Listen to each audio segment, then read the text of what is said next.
میرے محبوب کریم علیہ السلام نے فرمایا اللہ پہ بھروسہ رکھ کے سویرے نکل جانا رزق کی تلاش میں۔ کس پہ بھروسہ رکھنا ہے؟ نکلنا تمہارے ذمے ہے، یہ نہ کہنا کہ گھر بیٹھوں گا تو یہیں آئے گا، نکلنا تمہاری ذمہ داری ہے، جتنی ذمہ داری ہے وہ پوری کرنا۔ اللہ پہ بھروسہ کر کے نکل جانا تمہاری ذمہ داری ہے، رب کا ذمہ ہے تمہیں رزق دینا، وہ ضرور تمہیں رزق پہنچائے گا۔ یا رسول اللہ صلی اللہ علیہ وسلم کس طرح پہنچے گا؟ تو ذرا حضور کے لفظوں کا حسن بھی دیکھیے۔ نبی پاک صلی اللہ علیہ وسلم نے فرمایا جس طرح موت تمہیں ڈھونڈ لیتی ہے نا کہ تم کہاں موجود ہو، جب وقت آتا ہے تو انسان پاکستان میں ہو تب بھی آ جاتا ہے، جدہ میں ہو تب بھی آ جاتا ہے، مکہ میں ہو یا مدینہ طیبہ میں وقت پھر بھی آ جاتا ہے۔ فرمایا جس طرح موت تم جہاں بھی ہو تم تک پہنچ جاتی ہے نا، اس طرح تمہارا رزق بھی تم جہاں موجود ہوتے ہو اللہ وہاں پہنچا دیتا ہے، پہنچا دیتا ہے۔ تو یا رسول اللہ صلی اللہ علیہ وسلم کس انداز میں؟ تو فرمایا نکل جانا تمہاری ذمہ داری ہے۔ فرمایا سویرے پرندے بھی نکل جاتے ہیں اور شام کو جب لوٹتے ہیں تو اللہ انہیں پیٹ بھر کے روزی عطا فرماتا ہے، حالانکہ ان کو نہیں پتا ہوتا ہمارا کارخانہ کہاں ہے، ہم نے کہاں جا کے مزدوری کرنی ہے، ان کو نہیں پتا ہوتا کہ ہمارا دفتر کہاں ہے، ہم نے کس آفس میں بیٹھنا ہے، ان کو نہیں پتا ہوتا کہ ہم نے کہاں جا کے مال خریدنا ہے اور کہاں سے ہم نے پھر اس کو دوبارہ بیچنا ہے، انہیں خبر نہیں ہوتی۔ اللہ پہ بھروسہ کر کے نکل جاتے ہیں۔ نکلنا تو تیرے ذمے ہے کہ نہیں؟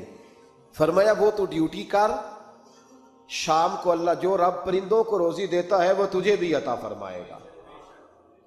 ایک بات اپنے ذہن میں یاد رکھ لے، رٹ لے کہ جو میرے لیے بہتر تھا میرے رب نے مجھے دے دیا ہے، وہ بات ختم ہو گئی۔ بس وصل اچھا ہے نہ فراق اچھا ہے، یار جس حال میں رکھے وہی حال اچھا ہے۔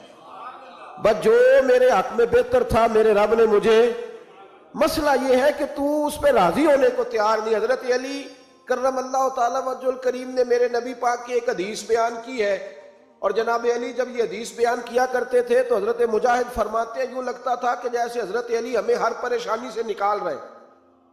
مولا علی شیر خدا رضی اللہ تعالیٰ عنہ فرماتے ہیں کہ مجھے میرے نبی پاک صلی اللہ علیہ وسلم نے ایک طریقہ دیا تھا ٹینشن فری ہونے کا۔ آپ فرماتے ہیں مجھے تو بڑا راس آیا ہے، تم بھی اگر کر لو گے تو تمہیں بھی فائدہ دے گا۔ کہا وہ کیا؟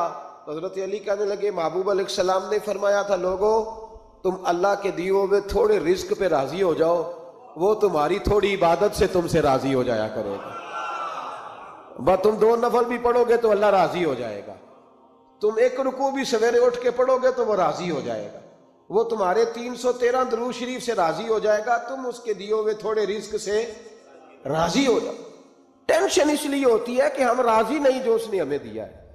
وہ حل میں مزید کی جو دوڑ ہے نا، حل میں مزید کی، بے قدرہ کچھ قدر نہ جاتی، کیتی خوب تسلی ہو، دنیا دار پجاری زردے کتیاں دے گل ٹلی ہو، بک بک روشن اکھیاں تکیو ویکھ حویلی کلی ہو، تے کوچ نصیر اساں جد کیتی پہ جانی تھر تھلی ہو۔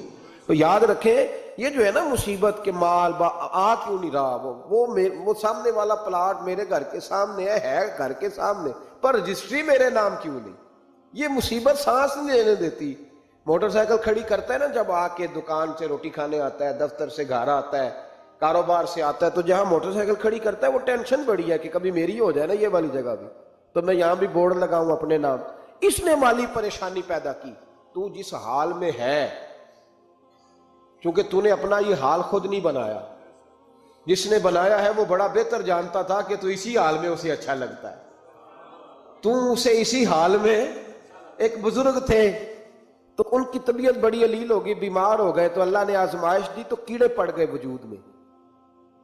ایک کیڑا یہاں سے کھا رہا تھا، اللہ والے بڑے راضی رہتے ہیں اس کی رضا پہ، تو کیڑا یہاں کھا رہا تھا تو نیچے گر گیا، تو بابا جی نے اٹھا کے پھر وہاں رکھ لیا، کہنے لگے جب اس نے تیری ڈیوٹی مجھے کھانے کی لگائی ہے تو میں اس بات پہ راضی ہوں، تو نیچے کیوں گرتا ہے؟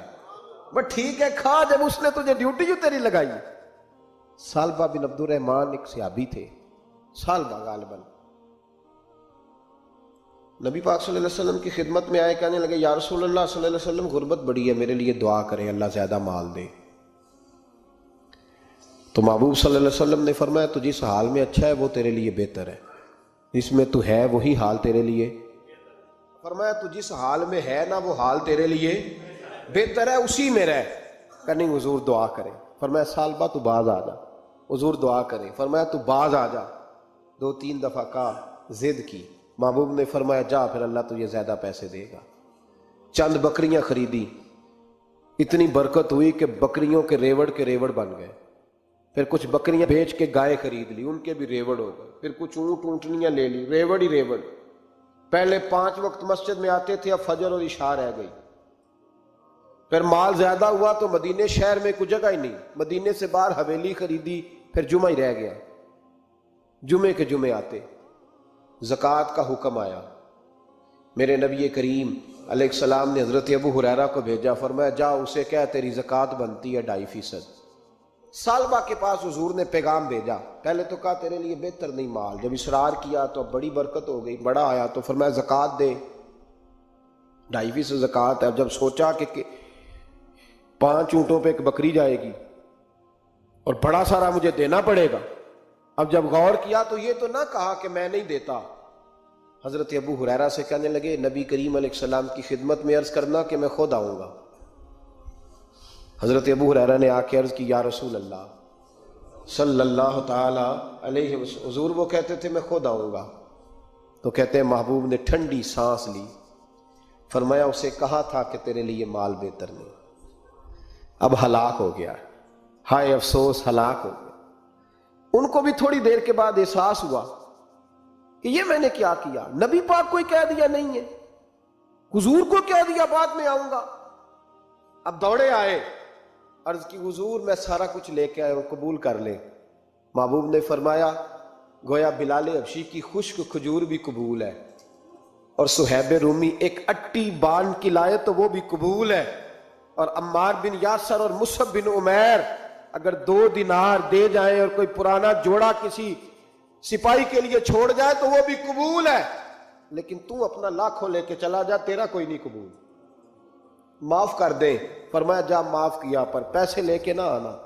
اگلے سال پھر آئے، بندھے ہوئے ہاتھ ہیں، محبوبہ میں دولت کا کیا کروں، آگ لگانی ہے، قبول کر لے۔ فرمایا تو لے جا، تیرا نہیں قبول، گرا جو ان کی نگاہ سے وہ سنبھل نہیں سکتا۔ حضور نے وصال ظاہری کیا تو جناب صدیق اکبر کے پاس آئے، لاکھوں کا مال، ابو بکر قبول کر لو، تو جناب صدیق اکبر کہنے لگے اس کا کر لوں جس کا نبی نے نہیں کیا، چل جا کوئی نہیں چاہیے۔ حضرت عمر کے زمانے میں قحط پڑ گیا، بارشیں نہیں ہوتی، غلہ نہیں ملتا، حالات خراب ہے، مالی طور پہ بحران آ گیا، غربتیں، مجبوریاں، تکلیفیں، آ کے روئے، عمر میرا قبول کر لو، مجھے معافی تو مل گئی تھی نا۔ فرمایا معافی اپنی جگہ پہ، پر جس کا مصطفیٰ نے قبول نہیں کیا۔ بہت سارے لوگوں کو پتہ ہی نہیں کہ ان کا قبول ہی نہیں ہوا، اور وہ الجھے ہوئے، انہیں خبر ہی نہیں کہ اصل بات کیا ہے۔ فرمایا جس کا مصطفیٰ کریم نے قبول نہیں کیا، اب ہیرے اور جواہرات بھی لے کے آئے تو بھوکے مریں گے، پر اس کا قبول، اس بات پہ راضی رہو جس حال میں اللہ نے رکھا ہوا، اس حال میں راضی رہو۔ یہ جو مصیبت ہے نا دیکھنی کہ وہ بھی میرے پاس، تمہیں کیا پتا، کبھی پوچھ تو صحیح اس سے وہ کس مصیبت کا شکار ہے، جو مالی طور پہ بڑا امیر ہے، تو اس کی طرف دیکھ کے اپنا دل برا کرتا ہے۔ بس جس حال میں رب نے رکھا ہے اس حال میں رہ۔ حضرت عثمان غنی کے زمانے میں تو وہ وصال کر گئے، لیکن بھائی تو جس حال میں تیرا رب تجھے رکھتا ہے اس حال میں رہ، تیری مالی پریشانیاں ختم ہو جائیں گی۔ اور پھر مالی پریشانیوں کے کچھ اور اسباب بھی ہیں۔ امام شافعی فرماتے ہیں جن گھروں میں لوگ فجر کی نماز کے وقت سوئے ہوتے ہیں ان گھروں میں رزق نہیں آتا۔ آپ فرماتے ہیں فجر کا وقت اللہ کے دینے کا وقت ہے، اس وقت اللہ بانٹتا ہے۔ حضور صلی اللہ علیہ وسلم کا فرمان ہے نا حدیث میں کہ تہجد کے وقت اللہ پہلے آسمان پہ نزول اجلال فرماتا ہے جو اس کی شان کے لائق ہے تہجد کے وقت، اور وہ کہتا ہے مانگو میں تمہیں عطا کروں گا۔ لینے کی باری آئے تو بندہ سمیٹ سماٹ کے اندر گھس جائے۔ ہمارے ہاں یہ ہوتا ہے کہ عشاء کے بعد بچے بیٹھتے ہیں موبائل لے کے، تہجد کا وقت آتا ہے تو ان کی آنکھیں بند ہونی شروع ہوتی ہیں، تو لینے کے وقت تو سویا تھا، تیرا مسئلہ کیسے حل ہوگا؟ بھائی جب کوئی آدمی خیرات بانٹ رہا ہو تو جو پیالہ پیچھے کر لے اسے ملے گا؟ کہتے اس وقت آنا جب میں بانٹ رہا تھا، اب تو کدھر آ گیا ہے؟ مثال دے رہا ہوں، تو فجر کا وقت مانگنے کا ہے، تو ساری رات تو گزر گئی گیمیں کھیلتے، ٹی وی دیکھتے، اور جو لینے کا وقت تھا تو سو گیا، تو کیسے آئے گا تیرے پاس؟ تو اٹھے سویرے، بندوں سے مانگ کے دیکھ لیا، بڑی عزتیں خراب ہوئی، فجر کا وقت اٹھ کے جھولی پھیلائیں۔ میرے رسول پاک علیہ السلام فرماتے ہیں، رب فرماتے ہیں جب بندے میرے آگے جھولی پھیلاتے ہیں مجھے شرم آتی ہے، کیسے خالی واپس کر دوں؟ تو اس کے سامنے جھولی پھیلائیں سویرے اٹھ کے، رزق میں برکت ہوگی۔ اور پھر ایک اور بات، پانچویں بات، رزق میں تنگی اس وقت ہوتی ہے جب ہم مال غلط جگہ پہ خرچ کرتے ہیں۔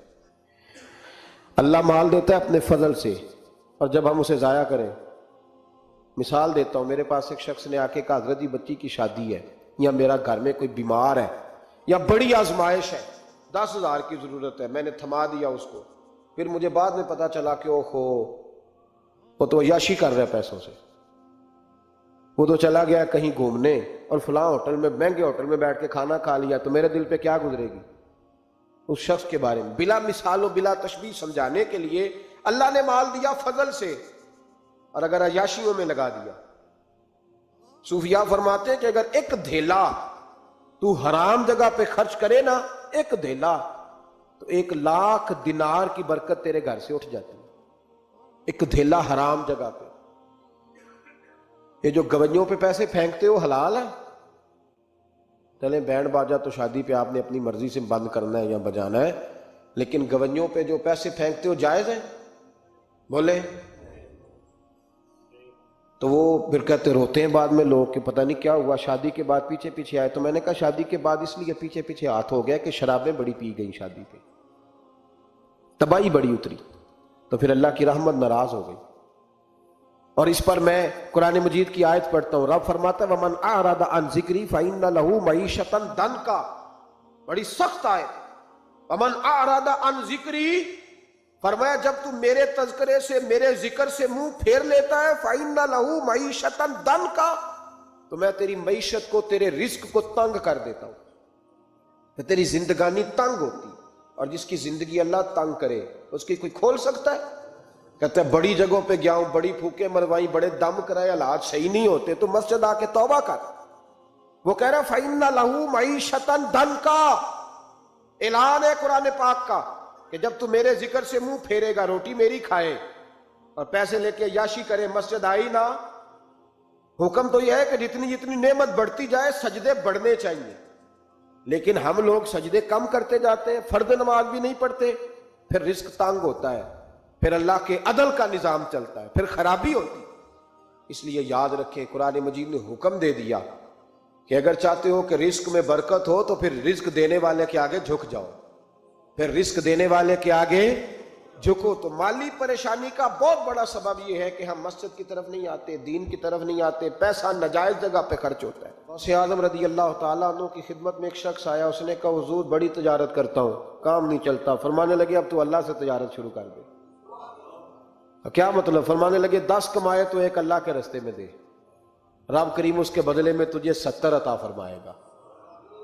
اس نے کہا حضور اس طرح کروں؟ فرمایا تو یہ کر کے دیکھ، عبد القادر جیلانی وعدہ کرتا ہے اللہ تیری مدد کرے گا۔ غلام کہتے ہیں وہ 6 مہینے کے بعد آیا، پہلے جب آیا تھا تو پیدل آیا تھا، 6 ماہ کے بعد آیا تو 6 اونٹ تھے اس کے پاس، اور آ کے حاضر ہوا تو کہنے لگا حضور زندگی پتہ نہیں کہاں گزار دی، کاروبار کا تو مزہ ہی اب آیا ہے، اب مزہ آیا ہے کاروبار کرنے کا، اب مزہ آیا۔ کہ 10 میں سے 1 دیتا ہوں، پتہ نہیں کتنا مہربان ہے۔ اور یہ آیت ہے وَيَرْزُقْهُ مِنْ حَيْثُ لَا يَحْتَسِبُ، تجھے وہاں سے دے گا کہ تیرا کبھی گمان بھی نہیں گیا ہوگا۔ روحانی معاملات کو بھی ضرور شامل حال رکھیں، اور مال مانگے اس سے جو بے حساب دیتا ہے، دنیا داروں سے نہیں مانگے، اس سے مانگیں جو دیتا ہے تو پھر بے حساب ہی دیتا ہے۔ دعا کرتا ہوں اللہ ہر گھر میں برکت پیدا کر دے، ہر گھر میں فضل کر دے۔ آخر دعوانا ان الحمدللہ۔